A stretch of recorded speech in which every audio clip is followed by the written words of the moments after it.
Beleza? Nerso na área de novo aqui. Bom, passou um assunto pela minha cabeça enquanto eu estava trabalhando aqui em casa, que foi justamente a respeito das técnicas de arte que eu mais gosto. E eu gosto muito de técnicas pintadas, coloridas, como por exemplo com aquarela, gosto muito de tinta acrílica, gosto muito de giz pastel. Quando tem uma mescla de tudo, então, né, uma mistura, uma técnica mista também me empolga bastante. E aí eu resolvi pensar em alguns quadrinhos que eu tenho que me influenciaram muito desde quando eu era mais novo, antes de começar, de me tornar ilustrador profissional. E aí eu notei que tinha muita coisa que tinha saído então nessa época e que foi, por assim dizer, formação de caráter aqui em casa. Bom, então eu vou deixar a dica aí pra vocês. Eu ia separar e mostrar uma por uma aqui na minha mão, mas primeiro eu vou gravar então o vídeo eu falando e depois eu vou colocar os vídeos assim mostrando as imagens para vocês. Então acompanhe aí algumas artes pintadas, os melhores quadrinhos de arte pintada. Eu separei 20, vou fazer esse vídeo aqui com 10, depois se tiver uma boa visualização, eu faço outro com mais 10. O que vocês acham? Vamos lá? Primeiro, obviamente vou citar Marvels, do Alex Ross. É uma técnica ali de guache, com aquarela, né? Uma pintura bem realista. É o quadrinho que lançou Alex Ross para o mundo. Afinal, ele já tinha feito outra coisa, né? O trabalho dele para mostrar serviço para a Marvel era o Open Space, vou mostrar aqui também. Mas aí, assim que ele havia feito Terminator também, né? Uma minissérie de Exterminador do Futuro, até saiu aqui no Brasil, se eu não me engano, pela Mitos Editora. Mas o que realmente foi de sucesso para ele foi o Marvels. E o Marvels tem uma história sensacional do Kurt Busiek, que também funcionou muito, né? A história, porque o surgimento dos super-heróis da Marvel ali pela visão de um jornalista, então ficou muito mais realista, né? Porque daí a gente se vê na pele do jornalista, não tem nada disso de contar a origem, nada, é só ele vendo o surgimento dos super-heróis ali. E o Alex Ross fez um trabalho primoroso, tanto de composição de cenas, de luz, de sombra, de expressões. Para mim foi uma das suas maiores obras. A maioria das pessoas considera o Reino do Amanhã melhor, tanto eu me empolguei quando foi sair. Fui atrás da importada, porque eu queria tudo que o Alex Ross lançasse no meados dos anos 90. Mas ainda assim, eu acho que aqui tocou meu coração mesmo, foi Marvel, né? Chegar na banca e ver aquela capa com o Tocha Humana ali, naquela capa de acetato, eu já devo ter citado isso no meu vídeo de influências, foi sensacional. Outro que eu vou citar aqui é As Inimigo, do George Pratt. Se eu não me engano, saiu aqui em 1991. O As-Inimigo, né, já era um personagem ali de guerra, um aviador, já saía a história dele, acho que desde os anos 60, por aí.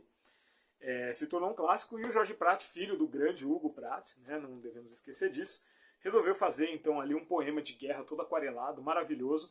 Essa revista também saiu, quando saiu aqui, ela vinha com uma sobrecapa também de plastificada, né, vocês vão ver aí, com um botãozinho que estragava todas as revistas, eu ficava perto dela, isso foi terrível.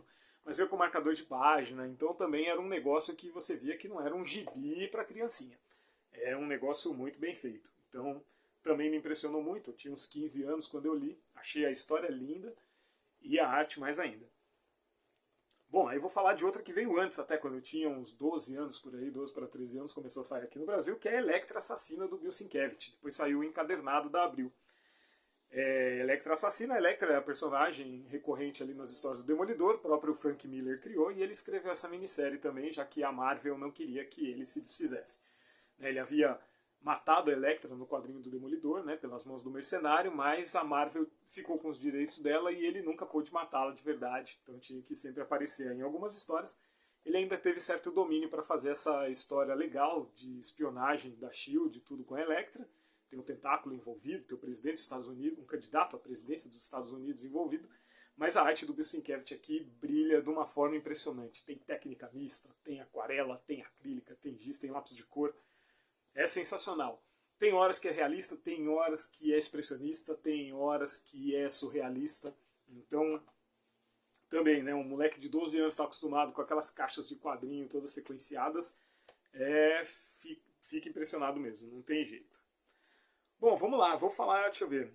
Wolverine e Destrutor, fusão. Wolverine e Destrutor, né, foi relançado recentemente pela Panini, né, ficou muito tempo, aí, ó, uns 30 e poucos anos sem dar as caras esse quadrinho.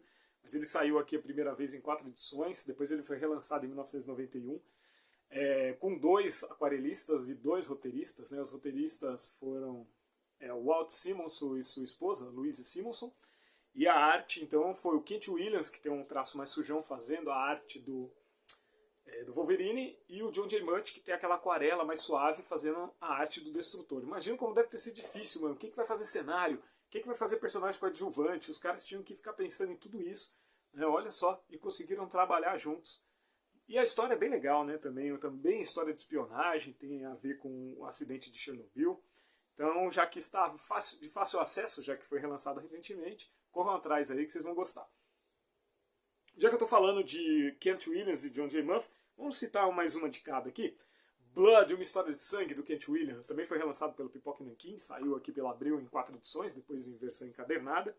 É uma história bem legal, uma história de vampirismo, não sei se é um planeta, não sei se é a Terra devastada ali, assim, mas eles estão numa dimensão ali de vampiros e a arte é muito bonita, Kent Williams apavorando ali com seus desenhos de modelo vivo, luz e sombra maravilhosa, manchas de aquarela maravilhosas. Então é tão legal que até o roteiro do J.M. DeMatteis até desaparece frente à arte tão bonita.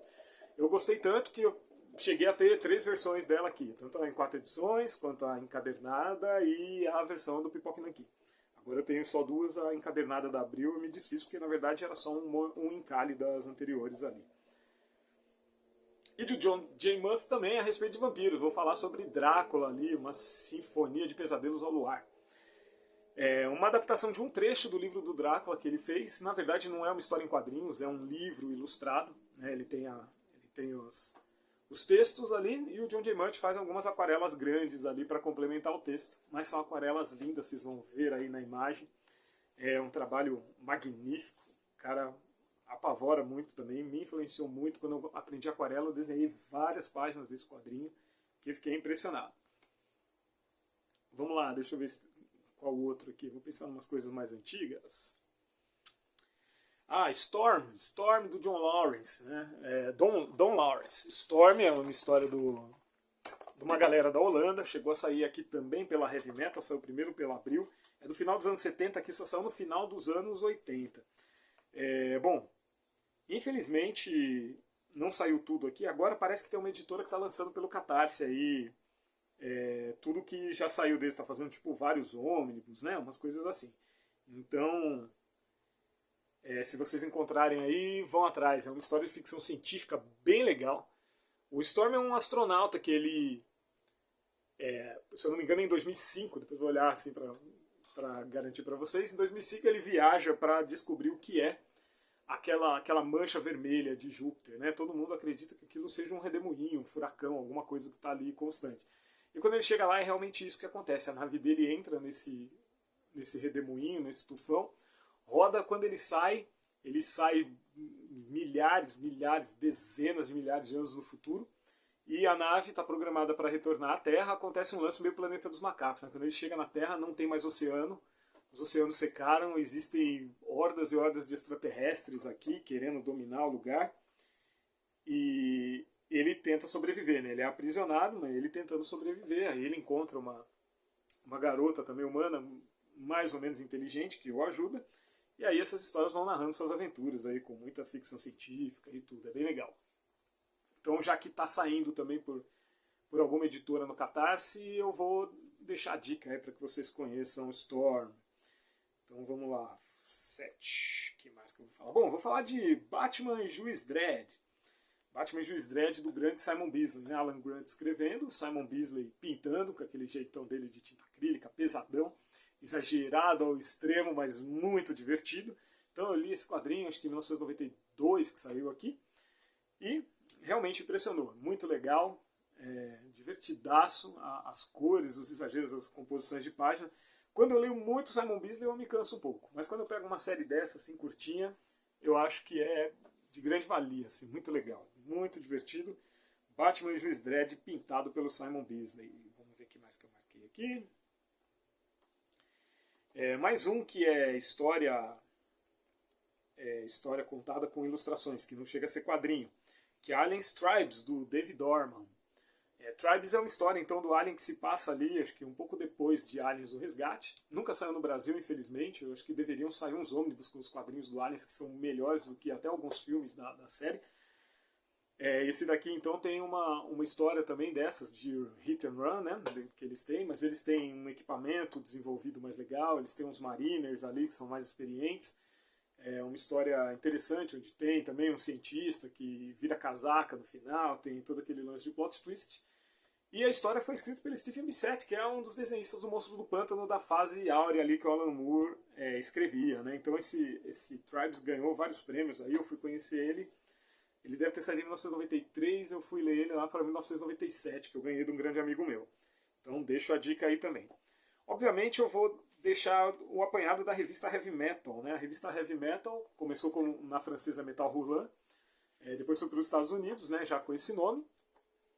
Sempre é um mix de várias histórias, né, com artistas e roteiristas, histórias curtas, começo, meio e fim. E aqui no Brasil ela começou a sair em 1995 com esse nome. Acho que já devia ter saído alguns dos seus quadrinhos na revista Animal, como Hank Xerox. Saiu acho que alguma coisa na Aventura e Ficção, talvez. Mas as partes coloridas mesmo nunca tinham saído. E a gente tem uns artistas, assim, pintores magníficos, né? O Aspiri, com a sua Lorna. Tem o Miguel Ancho Prado, com suas histórias ali do cotidiano, com muita ironia. Então vocês vão ver, teve o Storm, né, que já foi citado aqui. Simon Bisley fez várias capas, Olivia de Berardinis fez capas maravilhosas também, Boris Vallejo, vários. Chegamos a ter uma heavy metal exclusivamente brasileira, chamada, ainda bem, de metal pesado, com capas aí do Rogério Vilela, arte interior assim, de vários artistas muito bons. Eu acompanhei o surgimento dessa revista, conheci o editor, que era o Leão Azulay, fui lá, apresentei trabalhos para ele.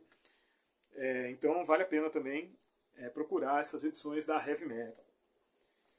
Deixa eu ver, 1, 2, 3, 4, 5, 6, 7, 8, 9, 10. Bom, falei de 10, né? Ficaram faltando outras 10 aí. Então curtam, compartilhem.